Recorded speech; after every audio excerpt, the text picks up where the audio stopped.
What's new tonight, Louisiana is getting a seat at the table as lawmakers focus on infrastructure in Washington. A bipartisan group met with President Joe Biden today. Congressman Garret was one of them. He spoke to News 2's Johnson Von Springer about his priorities in any bill. Graves has serious concerns about the infrastructure package that has been proposed, but he says today's nearly 2-hour meeting has him cautiously optimistic about reaching some kind of consensus going forward. Louisiana represented in the Oval Office Monday with infrastructure on the agenda. Congressman Garret Graves, one of a handful of representatives and senators selected to meet with the president. The president's opening salvo was talking about how he was open to negotiation, open to discussions on cost and size and scope and definition of infrastructure. All those things are things that I wanted to hear. That meeting with the president coming hours after the White House unveiled infrastructure report cards for each state as a part of the $2 trillion American Jobs Plan.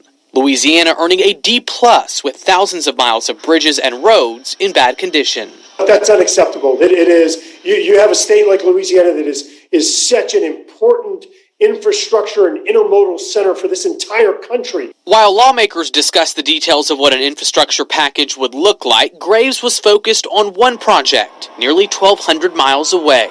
My top priority is a new bridge crossing the river. That's my first, second, and third top priority. Graves says he has made clear the need for a new Mississippi River bridge in conversations with White House officials. But back here at home, where the daily commute continues to crawl, Graves says there is more to do than just finding the funding. It's inexcusable, he adds, that a location for a new bridge is still TBD.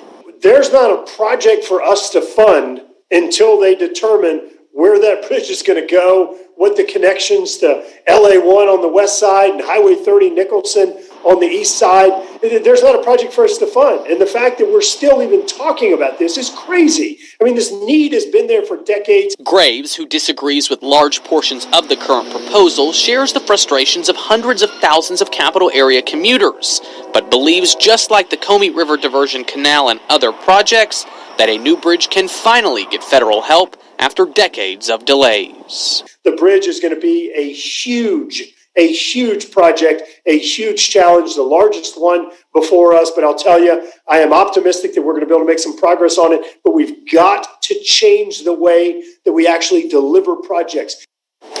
In a meeting last month, the Capital Area Road and Bridge District was told it would be late next year at the earliest before the planning study on a new bridge is done, which would still need to be followed by an environmental impact review. So even if an eventual infrastructure package includes a new bridge, as Graves hopes, it will be quite some time before it would even become a reality. Michael, Sylvia. Johnston, thank you.